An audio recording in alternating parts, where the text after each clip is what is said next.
Hello, everyone, and welcome to Talk to Be Well with Providence St. Joseph Health.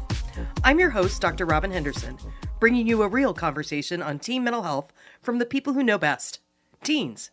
Joining me today is our panel of teen experts from the Work to Be Well Student Advisory Council, Annie Huang and Kelly Park. Also in studio is Parker Spanik, the Youth Outline Outreach Specialist. Our discussion today is about Youthline, where to go when you experience a crisis, and how to support our friends in crisis. Remember, everyone, if you have additional questions about this subject or mental health overall, we can be found at Wellbeing Trust on Twitter and Facebook. Speaking of social, be sure to follow the hashtag WorkToBeWell Student Advisory Council on Instagram at WorkToBeWell. I'm a psychologist and the Chief Executive of Behavioral Health for Providence St. Joseph Health in Oregon. I'm also the clinical liaison to the Wellbeing Trust, an organization working to improve the mental, social, and spiritual health of the nation. Before we start, I want you to know that the information provided during this podcast is for educational purposes only. You should always consult your healthcare provider if you have any questions regarding a medical condition or treatment. Okay, let's get started by welcoming our panelists to the show. Kelly, Annie, and Parker, thank you for joining us. Can each of you share a little bit about yourself and your roles with the Work to Be Well Student Advisory Council and the Youthline? My name is Annie. I'm the director of podcast on the council, and I've been working at Youthline for about 2 years now as like a youth volunteer. Hi, I'm Kelly. I'm a sophomore in high school, and I also work on the Youthline with Annie.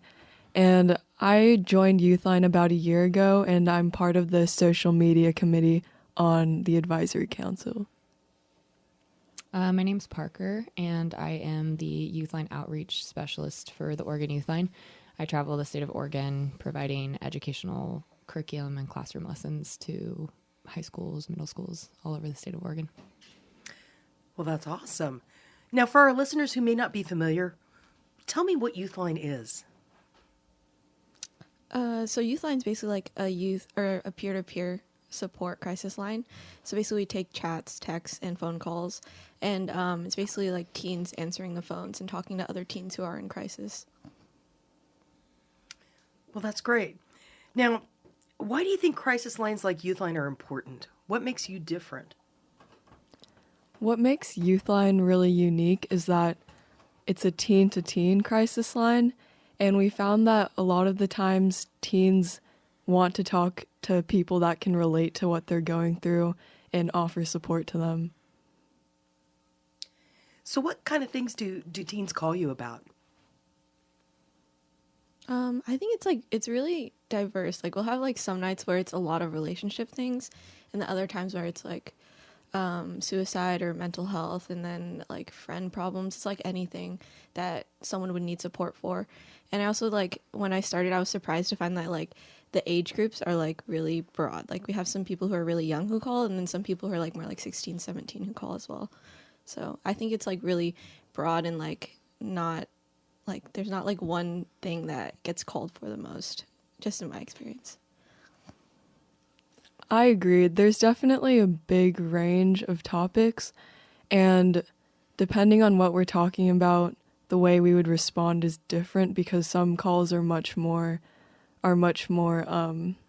high risk than others. And it's also interesting because when I first joined the Youthline, I thought I would be mostly talking on the phone, but we actually found that our most common contacts happen over text. Really? What's it like to be responding via text? Do you find that, are you better able to talk to somebody on text, or what's that really like for you? The thing with text messages is that it gives you some time to think out your response, and that helps take away some of the stress of trying to come up with something on the spot. And we can also talk to our other volunteers or our supervisor if we don't know how to respond to a question or how to best support someone. So I'm really curious, and I'd like to hear from each of you on this. What got you interested in coming to Youthline to begin with? What really got you there? I started with the Oregon Youthline after working with Lines for Life itself. So Lines for Life is our umbrella organization, And I had a friend that completed suicide about 3 years ago. And I just got to thinking, what more could I do? How could I provide myself as a service to our community? And started volunteering with the adult crisis line, taking those phone calls. The youth line is a room that's like in the crisis lines, and it feels very foreign to a lot of adults in that community. And it's also much more cool. There's like people talking and snacks being had and all of those really fun things. And I've been working with youth for a really long time. And so I kind of got pushed into that world. And recognizing what Youthline does is so powerful. And just kind of creating the change from a younger audience now and focusing on mental health is so important. So recognizing that the Youthline takes contacts via text, chat, phone, and email every single day, and it has these volunteers who are youth themselves. They're all aged between the ages of 14 or 15 and 19, and they go through 63 hours of training to be able to provide that service, and then additional training. They get certified in youth mental health first aid and safe talk. There's all these really great things that they get to do for their professional development, but the end all be all is that they're there for each other, and they're trying to make that change within their own communities to help the state of Oregon and everyone outside of the state of Oregon. And that's really powerful for me. So that's kind of why I got pulled into the youth line. Thank you, Parker. How about you, Kelly? Why did you join? So I definitely, throughout my freshman year and my 8th grade year, as I just went around talking to people, whether it's my friends or my family, I kind of just noticed that everybody is going through some kind of internal struggle.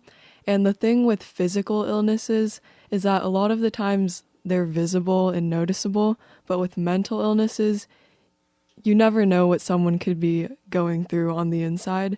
And that just made me feel that it was even more urgent to make a change and to do what I could to help support other people. So right when I turned 15, which is the minimum age, I joined Youthline, and it's been good so far. How about you, Annie?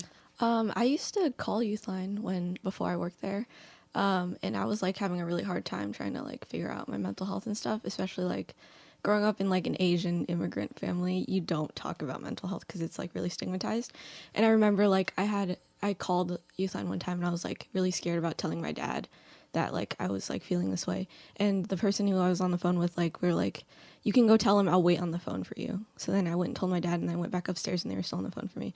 So I was like, after I like figured my stuff out, and I was like, I'm like in a place where I can work here and like in a healthy way, like where I can like actually do something good, then I was like, I wanted to kind of give back and work at Youthline and do that for other people like someone did for me.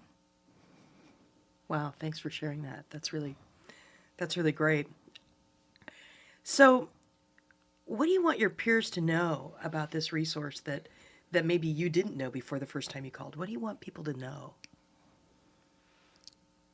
I think like that it's really chill because it's another teenager talking to you. So it's like, it's not as much pressure as I think talking, at least for me when I was like younger, it was like not as much pressure as talking to an adult than like another teenager who like understands what you're going through and like how it's different in your generation than like those that came before. And also like they're really nice people and they're all really cool people and I really appreciate them. I'd want people to know that whatever they're going through is valid, because Annie and I were just talking before this, but we both agree that a lot of the time when people first reach out to us, they say something like, I don't want to feel like a burden to you, but this is what's going on, or I don't feel like this is a big deal or a big problem, but it's making me feel this way. And so I'd want people my age to know that whatever they're going through is valid and it does deserve to be heard.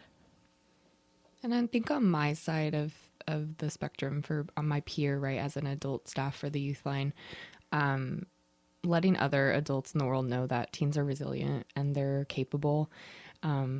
Everyone's feelings are valid, but sometimes teens need to be heard a little more. And I think that you know, the Youthline isn't there to save lives. It's not there to fix all your problems. It's there to help empower you to save yourself and to fix yourself and worry about, you know, those pieces of yourself.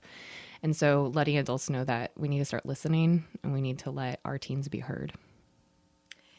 You know, I think it's really amazing that the Youthline fields more than 14,000 contacts each year. When you're on shift, you're not there 24 hours a day. What's a regular routine shift on the Youthline? So we're open from 4 to 10 every single day of the year, and the shifts are 3 hours long. So I usually go from 4 to 7, and then some nights I'll go 10 or 7 to 10. So it really just depends. Some people do double shifts. That seems like that'd be a lot in one evening, because you're talking to an average of 35 kids per day, teens and young adults, and they're not just from Oregon, are they? No. We call ourselves the Oregon Youthline. We originated here. It's a wonderful local resource, but we are recognizing that we are taking calls nationally now. And I don't know if you guys have ever gotten them, but we get some global emails from some random teens that are struggling outside of America. And so we really are a national service, a national resource for teens everywhere. Yeah, it's really interesting because even last night I was on a shift, and one of the people on my shift, they needed a translator in Spanish because the person that they were talking to didn't have great English.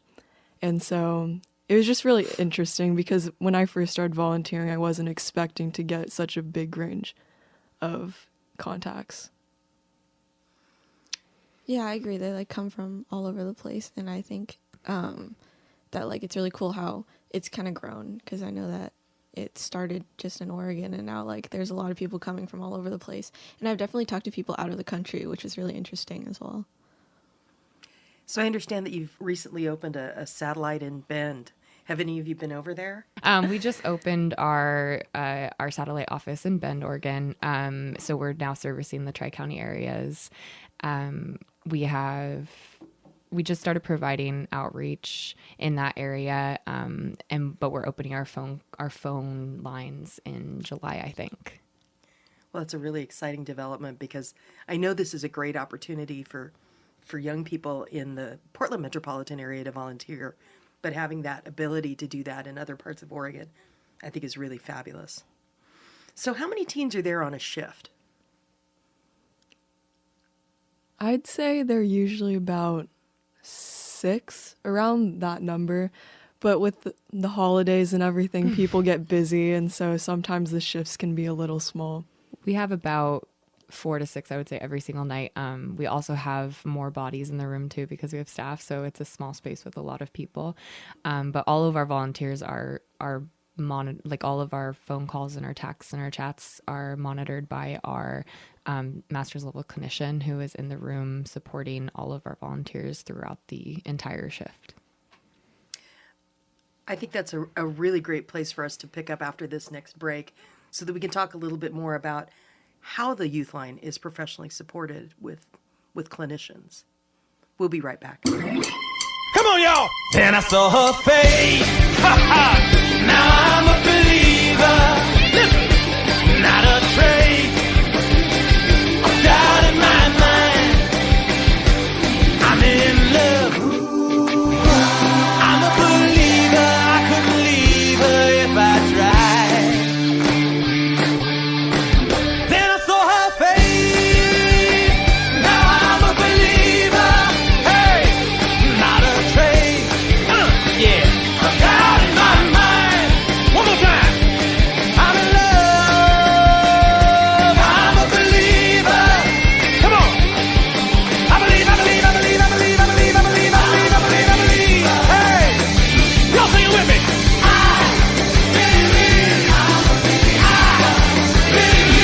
People in the back.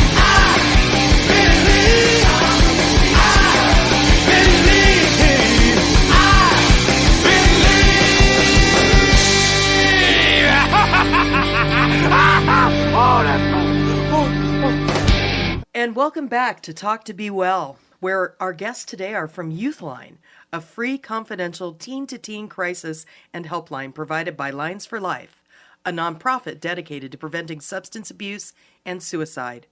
Our Youthline team volunteers, Kelly and Annie, are available 4 to 10 p.m. daily for peer support and crisis intervention through phone, text, chat, or email. And adult crisis intervention specialists are available 24 hours a day. The teens who work for Youthline are trained to be peer crisis intervention specialists who can listen, relate, and empathize while discussing coping skills and encouraging help-seeking behavior. And at the same time, you're supported by clinicians right there in the room. Parker, do you want to talk a little bit about the role the clinicians play in the room? Sure, I'd love to. Our Youthline has master's level clinicians that are available for support. They're also monitoring and supporting every single one of the phone calls, texts, and chats and emails. Outside of our master's level clinician that's at the forefront of the table kind of directing all of this, we also have our entire Lines for Life adult crisis staff that are available to our youth as well.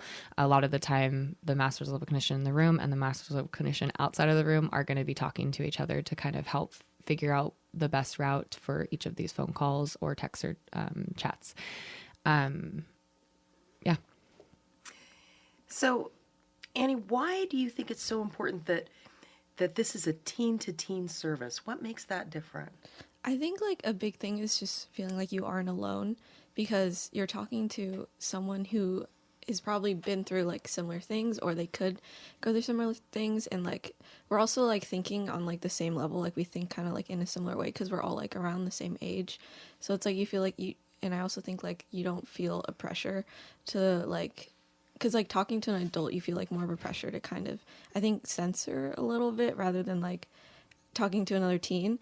And also I think that like we understand a lot of the problems that teenagers face now compared to other generations. And I think a big thing is like social media and like that pressure from that, and also like the problems that can arise from that, and like how you feel about yourself and how like that can like play into like friendships and relationships. And yeah. Another big benefit of having it be teen to teen is that not only is it teen to teen, but it's anonymous. And I think a big fear that people that reach out to us can be is, oh, are they going to tell other people, or will people find out? And that can definitely prevent the contacts or the people that reach out to us from speaking about these problems with their friends or with their parents or with teachers.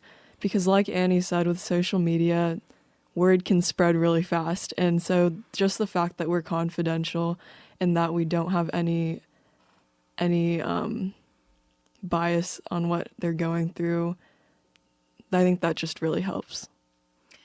So, Kelly, you mentioned the confidentiality, and that makes me think about, you must have policies, procedures, and rules you have to follow when you're talking to people. What are some of the rules that you have? So every single volunteer on Youthline has an alias, and we try not to give any identification, like our school, of course, or where we live, or our age exactly. And sometimes that becomes hard because the people that reach out to us, sometimes they want to know who exactly they're talking to. And usually when they ask those kinds of things, we just kind of have to put a boundary up and say that we're just there for them and we just want to keep the focus on that. Yeah, to add on to that, we're also mandatory reporters. So if it sounds like someone's going to hurt themselves or someone else, or like there's signs of abuse or something, then we are required to report it. And like that's like the only time we kind of, I guess, break confidentiality, but we do always let the person know that we are mandatory reporters and like whether we will be reporting something. How's that process work, Parker, when somebody reports and says, you know, I've got an issue, I've got abuse on the phone here? What happens next? Yeah, on the actual contact, our Youthline volunteers we're going to first and foremost let them know that we're mandatory reporters, but we really want to make sure that they feel comfortable giving us as much or as little information as they feel comfortable. We will let them know that our supervisor is going to be contacting either CPS or EMS, whatever, pertaining to whatever abuse or neglect or intent to harm is happening.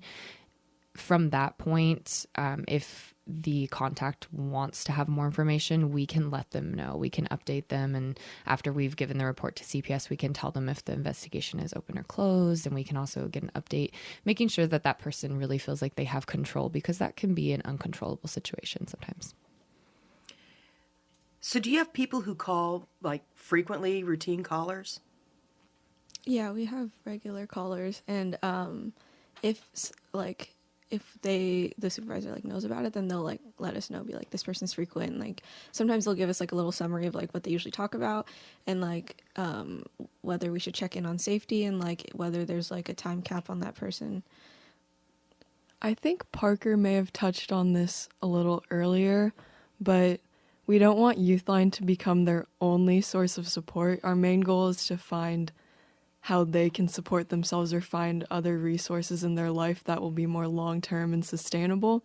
So when we do feel like someone is only coming to us, or we're the only place that they can go to, we try to set some kind of boundary and help them find another way that they can take care of themselves, because we're obviously not going to be there all the time. So you all went through 63 hours of training, which sounds like an awful lot. You must have learned different methods for how you talk to somebody or de-escalate them when they're in a crisis.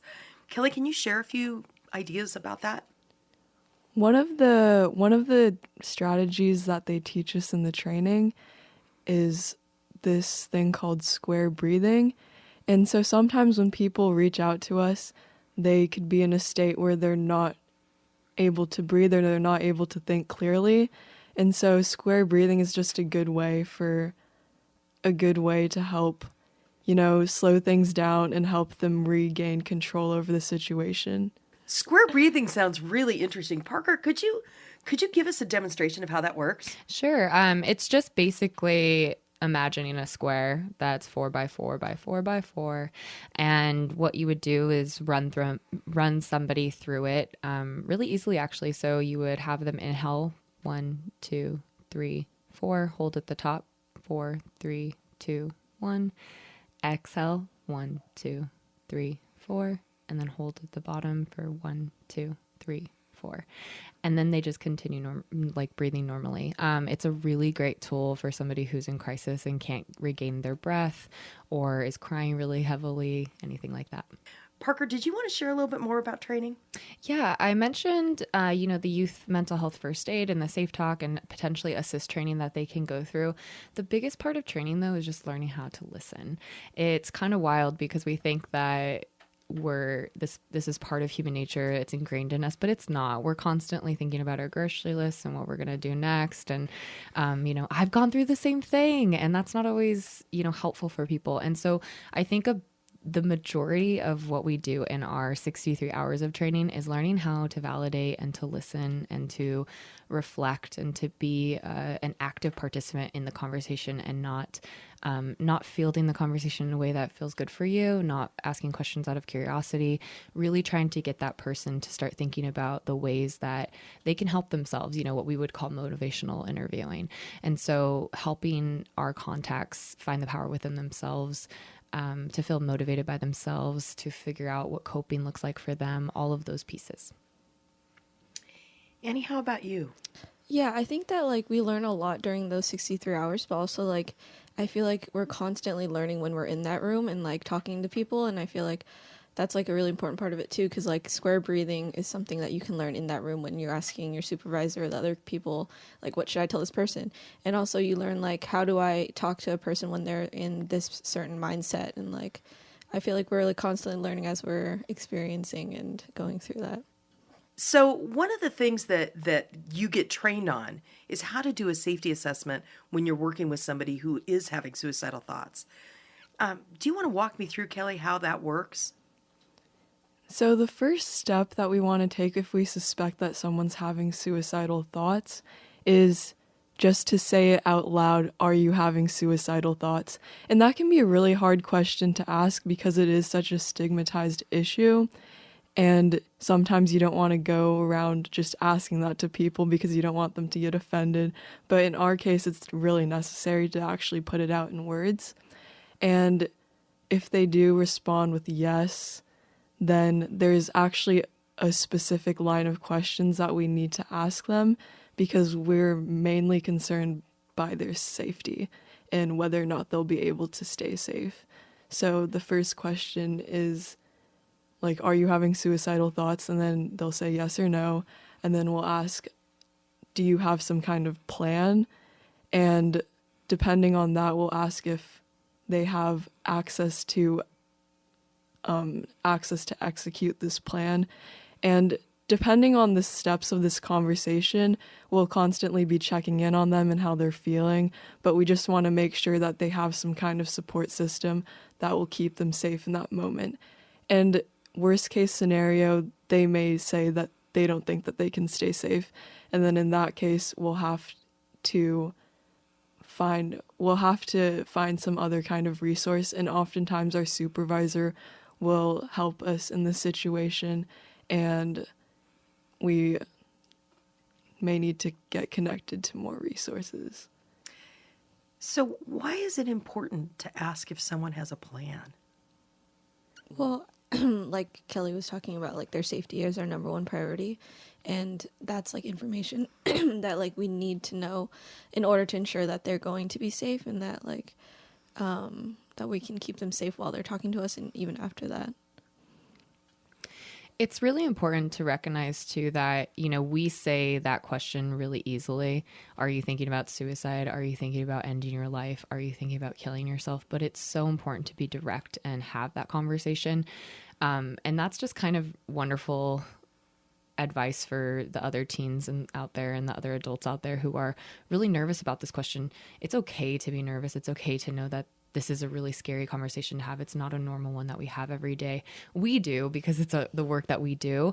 But outside of that, it can be really intimidating to go up to somebody that you've been recognizing some signs or symptoms in and ask them that question. Knowing that also, if you can't and if you're not the right person, that's okay as well. Just make sure that you're finding the people in your world that can do that for you. And sometimes that's the Oregon Youthline. Sometimes it's calling us and asking us, hey, how can I ask this question? Or I have a friend that I'm really worried about. What can I do? You know, I think that's really important to emphasize in here, that being able to talk about suicide is what we need to do. We need to have the conversation. We need to ask the question, and we need to be able to have conversations with people. And I really like how you frame that, where if you're not comfortable asking the question, call the Youthline and get some advice about how to ask the question. Find out how to help your friends. Asking somebody about suicide doesn't make them suicidal. And I think that's one of the biggest myths that we have to bust about suicide and what happens in there. When you're talking with somebody, either of you, when you're talking with somebody about their plans and means and access, at what point do you start to reach out to your supervisor and say, I might need some help here? How does that work? I will usually reach out to my supervisor if I'm feeling like I'm talking to this person and their safety isn't like kind of iffy. Like we're not sure if like they're going to be able to stay safe while we talk. But sometimes I think it depends, because sometimes like it'll feel like from the way they're talking that like this might not go that well. So I'll like let my supervisor know like this person is kind of at risk and we're not like just kind of keep an eye on it. Like the supervisors monitor like every contact, but like I think it's kind of nice to like let them know that like this one's kind of one that they should keep an extra eye on. And another big part of our role in a contact is coming up with some kind of safety plan for them. And a big part of safety plans is asking them, what do you do when you're stressed, or what kinds of things do you enjoy, or what helps take your mind off of stressful situations? And just helping them brainstorm these kinds of things, whether it's art or listening to music or taking a walk or something, can be really helpful. And I think also self-care isn't always face masks and bubble baths. Like that's a great part of, this 2019 treat yourself kind of like mentality. But self-care is also taking initiative and taking care of your mental health. And sometimes it sucks. Sometimes it's really hard work. Sometimes you finally find a therapist that works for you and you go and you leave and you feel really, really crappy. But that is the hard work, making a change, right? And sitting with that is hard sometimes, but that's part of self-care. Parker, I'm really glad that you brought up the issue of self-care because I'm interested for all of you. You listen to hard things every day, and I know as a psychologist, I listen to hard things a lot, and I have to find ways to take care of myself. How do you all, as care providers, take care of yourself with what you hear every day? Where do you put it? That's a really great question, and it definitely crossed my mind before when I was working on the lines. And the entire staff is really understanding. So if any of the volunteers ever feels like they need to take a break or just step out of the room for a minute, they'll give us a space to do that. Or if someone just had a really hard contact, then they'll check in on them and make sure that they're okay. Annie, how do you take care of yourself? I kind of just, I'm trying to think, because I feel like Youthline, like I know that my parents were worried that like I'd be really stressed out by volunteering here, and like I think they're still concerned about it, but like Kelly said, like it's a really supportive environment, and like you never feel like I guess you feel like you have room for mistakes. Like it's not like this pressure to be perfect and like do the right thing every single time, and like it is like it can be a stressful job, but I don't think that like it's it has like a negative effect on the volunteers, because I feel like everyone there is learning from the experience, and like they really enjoy volunteering there. It's actually almost empowering to work on the youth line, because the people that reach out to us, they're actually very brave for reaching out to us. And when I first joined the youth line, I thought that I would be helping other people, but then in a way, the people that contact us are helping me find the courage within myself to reach out for help when I need it too. So what I hear you saying is that you really get what you give with the Youth Line, and there's a positive impact for you as well. I want to explore that a little bit more when we come back. This is Talk to Be Well.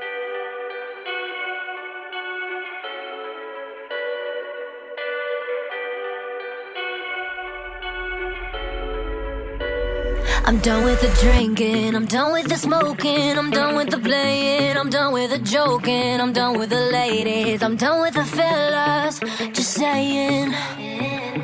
Farewell tequila, so long margarita, lady sativa, I hate to leave ya, don't want the pressure, I don't need a lecture, no thank you honey, God bless ya. I know, I've said it all before, but it won't hurt to do it all once more. This is my last hurrah. Once I start, I ain't gonna stop till I go too far. Last hurrah, and it's okay. Maybe tomorrow I won't feel this pain. Last hurrah. Last hurrah. I'm done with the heartache, I'm done with the demons. Can't wait to be normal right after this weekend. I'm done with the drama, I'm fixing my karma. One more night up your nirvana. I know I've said it all before, but it won't hurt to do it all once more. This is my last hurrah. Once I start, I ain't gonna stop till I go too far. Last hurrah, and it's okay. Maybe tomorrow I won't feel this pain. Last hurrah. Last hurrah.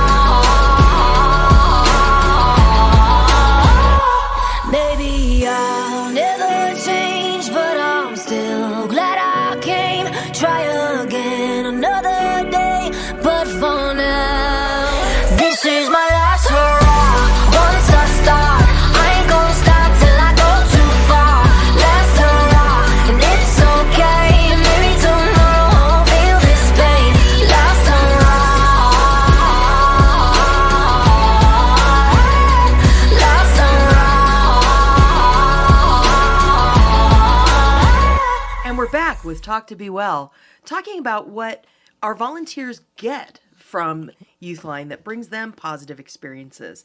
And I'm wondering, Parker, do you want to share what being a volunteer and now a staffer with Lines for Life and Youthline has done for you?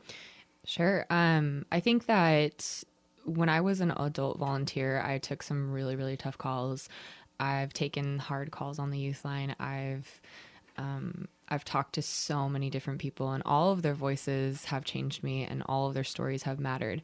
But my real positive impact that I get from the Oregon Youthline is not just the difference that I make in the classroom and you know, traveling the state of Oregon and all those pieces, but it really is just watching our Youthliners grow as humans. They already come in as compassionate, caring, wonderful human people, but as they go through training and as they continue to stay on the lines and as they take their first phone call and all those little pieces, you really get to see this change in them, and their sense of confidence and their sense of worth and their advocacy and activism that I see from them is so powerful, especially when we are looking at, you know, millennials and this generational gap and all of the negativity that gets placed on them. I think that they're one of the most powerful generations that we're going to see. And that's where I get my impact. That's where I feel the most positive influence. Thank you. Do either of you want to share a story about what the Youthline has brought to you? I think a big thing that like working at Youthline has kind of done for me is I really feel like I'm doing something that is like directly helping people. Like when you pick up the phone or you text someone, you know that like you're talking to this person and you're helping them through something. And I was like, obviously like a lot of high schoolers are like this, where like we have no idea what we're going to do with our life and we're kind of panicking about it. And this kind of helped me kind of figure out like I want to go into something with like psychology and helping people, because like I've gone through like this experience where I have like obviously on a smaller level, but like kind of talk to people who are going through those kind of struggles. Kelly, how about you? What's this brought to you? What Youthline has brought to me is definitely, well, I remember before I started working on Youthline, I had this false perception that talking about your problems and opening up on whatever you feel like is a weak spot or a flaw is a sign of weakness. But after I worked on Youthline, I realized that opening up and talking about these challenging issues is actually a really big sign of strength, and that's probably one of the biggest lessons that I've taken away.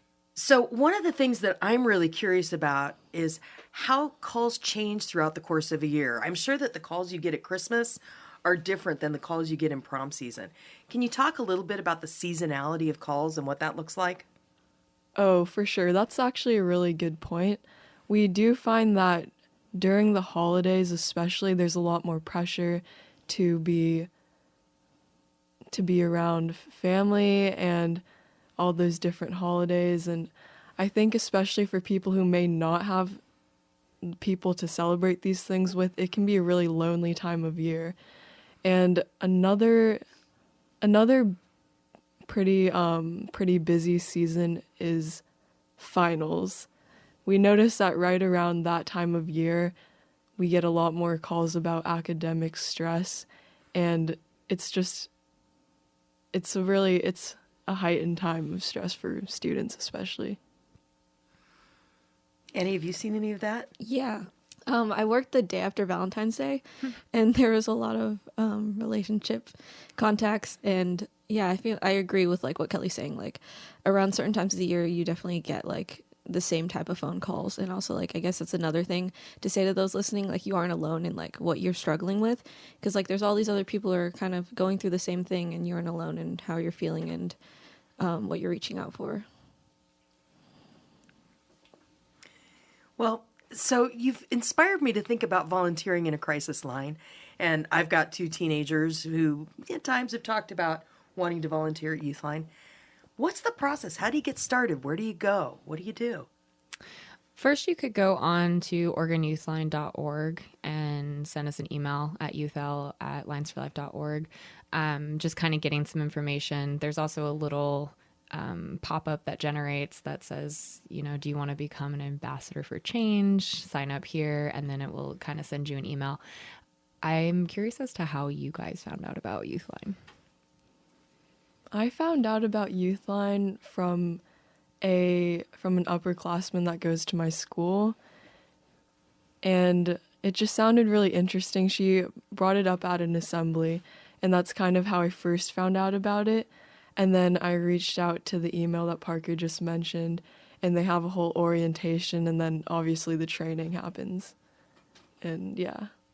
I talked about this earlier, but I used to reach out to Youthline before I volunteered there, and the way I found it was I was just on the internet looking up stuff, and I read that like the crisis line, like the suicide hotline, is mainly like talking to people who are like at risk and stuff. So I wanted to look for something that like I could just talk about other things with, and then I found Youthline, and it was like, that's really cool that it was like another teenager that I could talk to. I think it's really important to note that Youthline is something that's really unique in our country. There are only 6 youth-staffed crisis lines in the country, and Oregon's one of those places that's really fortunate to have Youthline as part of that. There's a service in California called Teen Line that's based in LA, and then there's a few others around the country. But what you do in having a teen-to-teen conversation and the training that goes into that is really unique. And I want to make sure that we call out, as Providence St. Joseph Health, how much we really value the time and effort that you all as volunteers have put into this, and the training that you do, Parker, with the students to bring them forward. I think that's such an amazing gift to our community, and we're very blessed to have that. So I want to talk a little bit more about some of the calls that you get that are not necessarily from Oregon, that are from other parts of the world. I imagine those come from call and text. Is there a difference in what people ask about when they call and then when they text? I feel like when you're on a call, you kind of get to like the core of what's going on faster. I think because I feel like when you're on a call, they're usually shorter than text. Like you can be texting someone for like your whole shift and then like pass it off to another person afterwards. So it's like I think that calls can be different because you're like talking to that person directly, like just like speaking to them, I guess. And then text is more like they can pause and like go somewhere else and do something, or like you can talk about like more things going on in their life like through that way.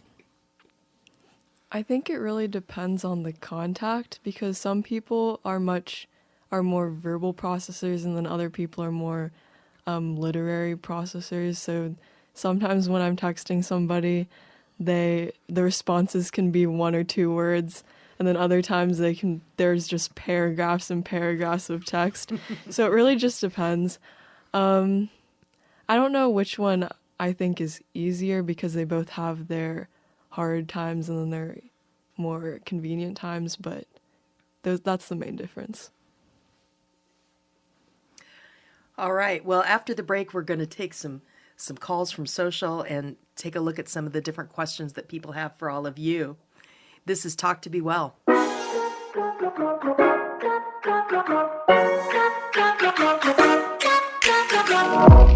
I can feel you watching me.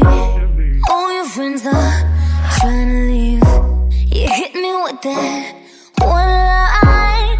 I know that you said about 100 times. You got me all wrong. Don't you know who you're talking to? You got me all wrong. I heard about you and what you do. Don't you know the rumors? They talk about your boy. They say that you're never gonna treat me right. I know that your forever's only one night. Don't you know the rumors? They talk about me too, boy. I know that your intentions are as bad as mine. So let's pretend forever's only one night.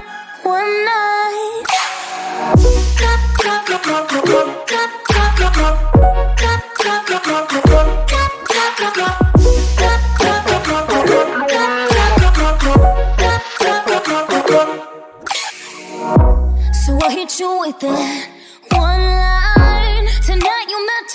I hope you realize that you got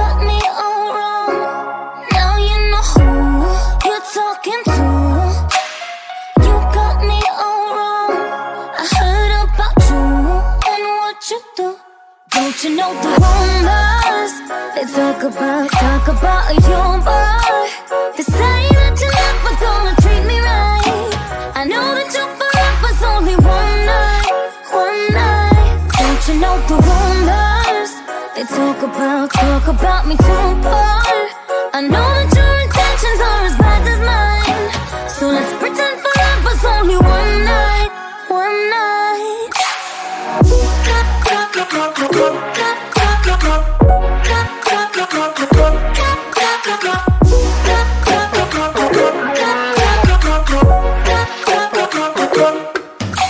This is Dr. Robin Henderson, and we're back with Talk to Be Well and our guests from Youthline and Lines for Life. And it's important to know that Youthline's parent organization, Lines for Life, took over 110,000 calls in 2018.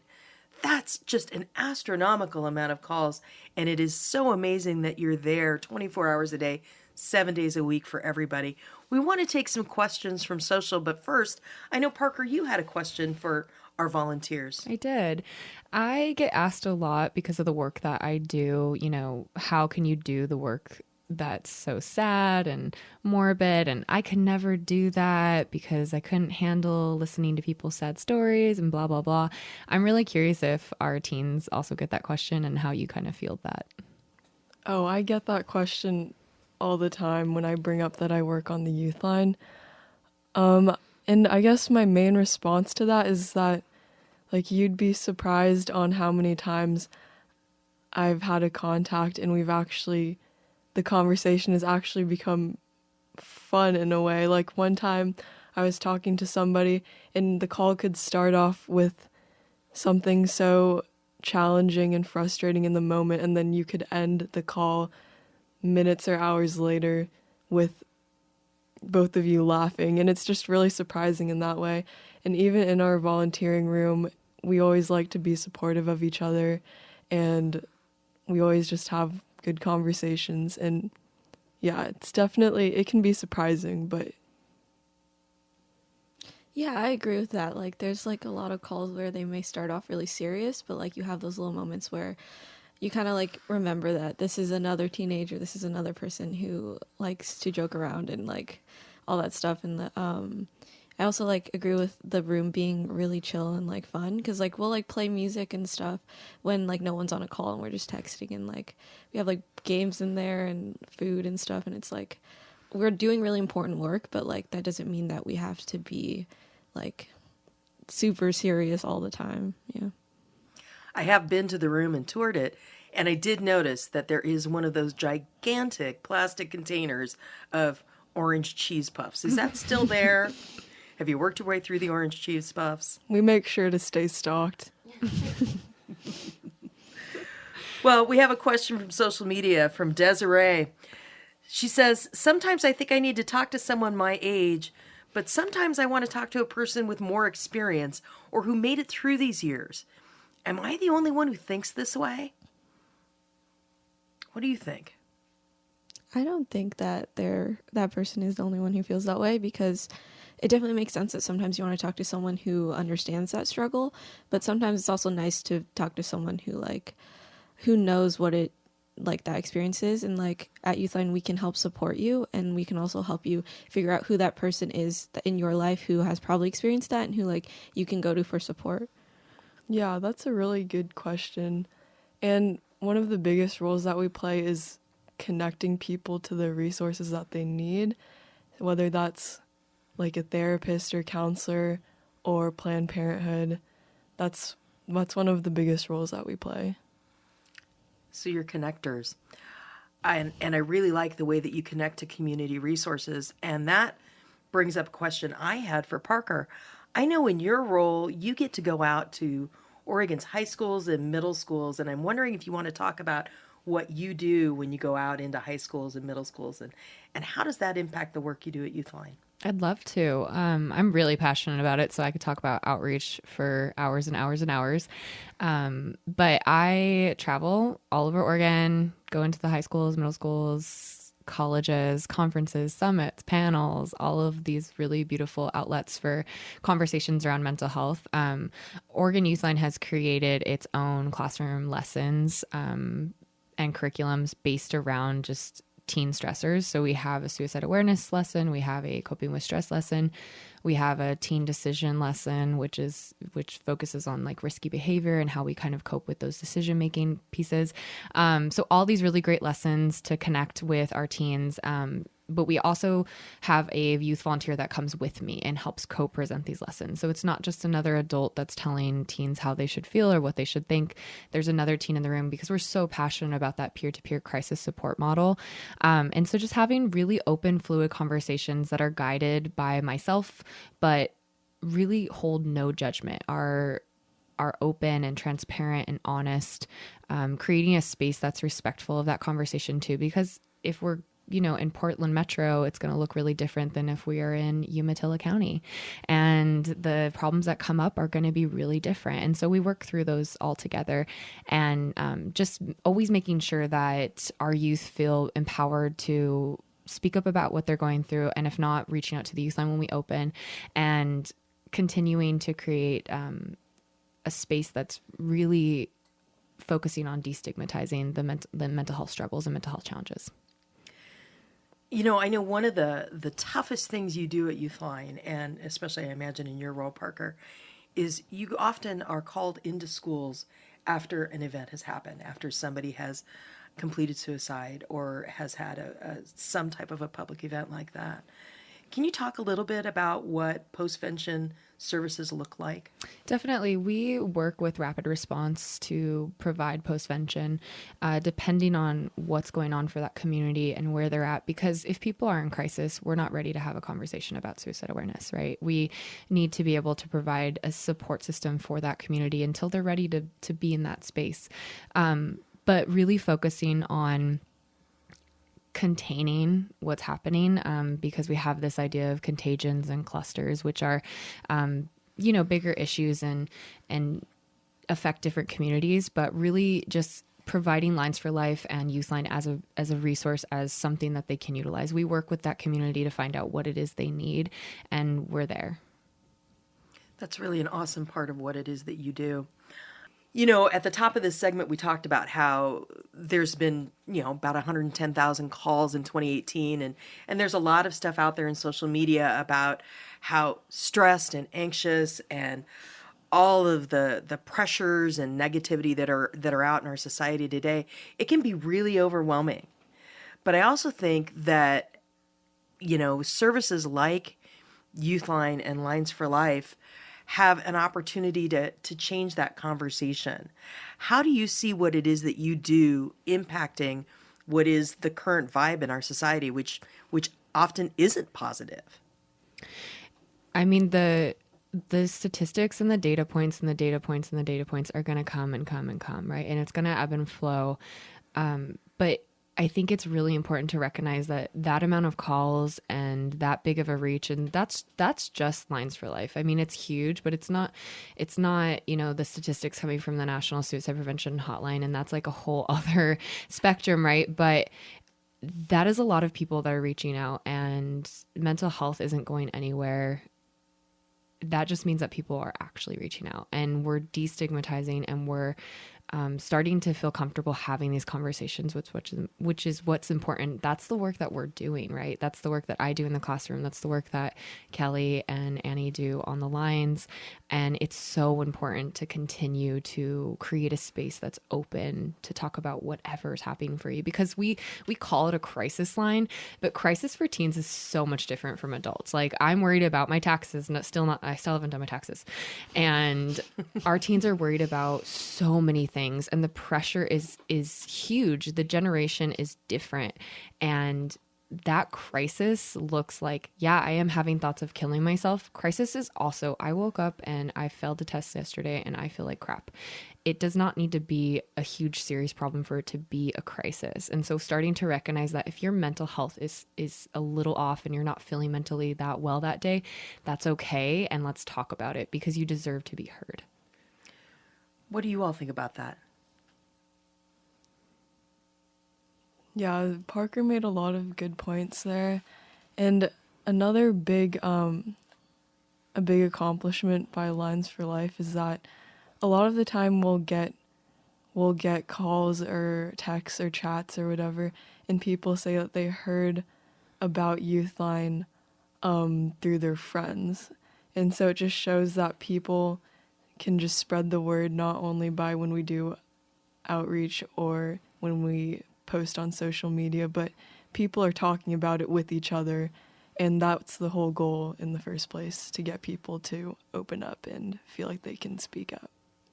Yeah, I really agree with that. I feel like nowadays mental health is like, the stigma around it is getting reduced a lot compared to like 30 years ago.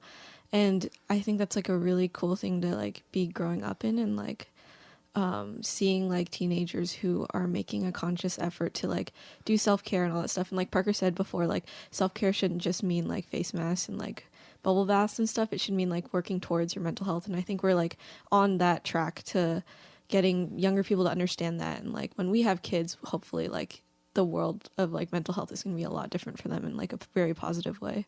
Kelly and Annie, I want to get your experiences. Tell me about a really impactful time that you've had on the Youthline. Kelly, you want to start? One of the most impactful experiences I've had on the Youthline it was actually when a parent reached out to us. It wasn't from another teen. And basically the parent was letting us know that their child reached out to us recently, and the conversation that their child had with us actually saved their life. And that was probably one of the most impactful experiences I've had, because sometimes when you're in the middle of a text or a phone call, you don't know whether or not what you're saying is actually helping the person. And those kinds of experiences or contacts where they're thanking us and letting us know that it helped just really reassures us and helps us know that what we're doing is making a difference. Annie, how about you? Yeah, I feel like my experience is like a little bit similar in like I was talking to someone for a while and I kind of felt like we hadn't gotten to like a good conclusion and they had to go. But like before they hung up the phone, they were like saying how just talking to me when they were on the phone like helped them kind of feel like they weren't alone anymore. And I think that that's like a really important part, because I think going into it and like maybe other people's perspective is that like we're trying to help people find solutions, and like sometimes that's the case, but most of the time it's like supporting people and letting them know that they have someone there that cares about them. And like that might be hard to hear from like, to be like, oh, this random person cares about me, they don't even know me. But like I truly believe like every single person in that room, they like really care about you. Like once they like talk to you, even after like the first time they say hi or whatever, like they really care about your safety and like feeling like your voice is being heard and that someone cares about you. I think that's really important. And Parker, I want to put you on the spot one more time, because one of the things that we know that helps our young people succeed, and I think that gets lost in the conversation about social media and all the ills of all of that, is the presence or absence of an unrelated adult mentor in the lives of a young person really can be the thing that sets them up for success in life. And you and the other adults, staffers and volunteers at Lines for Life have a unique opportunity in these young people's lives to be that unrelated adult mentor. And I'm wondering if you can share maybe a impactful experience that you've had as a mentor for a young person. Definitely. I think that's one of the really rewarding parts of doing this job. And more recently, without naming said volunteer, they kind of texted me and just said, I'm really thankful for you and I really appreciate the support that you've given me. And that was overwhelming for me, just knowing that I am making a difference and I am helping them in that mentorship and kind of helping them develop as adults, because they are young adults and they're starting to, become themselves. And sometimes our parents are not the ones that we want to go to for support. And sometimes the counselor that we have sucks, because there are not great doctors and there are not great counselors sometimes, right? And so making our youth kind of sit and brainstorm other people in their lives is so important, because you have to think of really outside the box of like, who else can give me that support? Because sometimes it's a neighbor, sometimes it's a youth leader, sometimes it's a coach or your music teacher. There's so many outlets for support that don't have to be specifically your guardian or authoritative figure or a counselor that you see. So just kind of thinking outside the box and finding those pieces. But for me, being a mentor has been really, really rewarding and beneficial for me. Well, I want to thank Annie, Kelly, and Parker for joining us today at Talk to Be Well, and to everyone for listening and sending in your questions. We know that talking about what's bothering you can be difficult and scary. Talking to a volunteer on the other end of the phone may be the first time you say out loud what you're really going through. When you call, volunteers listen and support you, and they keep what you share confidential, as we've learned here today. If you need support, no matter where you are, you can call 1-800-273-TALK.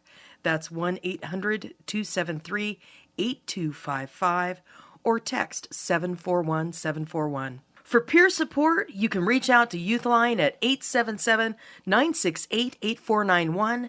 That's 877-968-8491. Or text teen to teen, that's teen, the number 2, teen, to 839-863.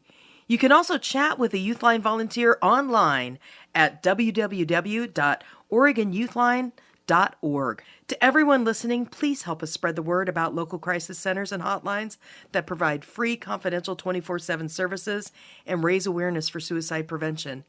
You are not alone. We look forward to future conversations on more mental health topics with our youth panel. Make sure to follow hashtag work to be well. That's hashtag work, the number 2, be well.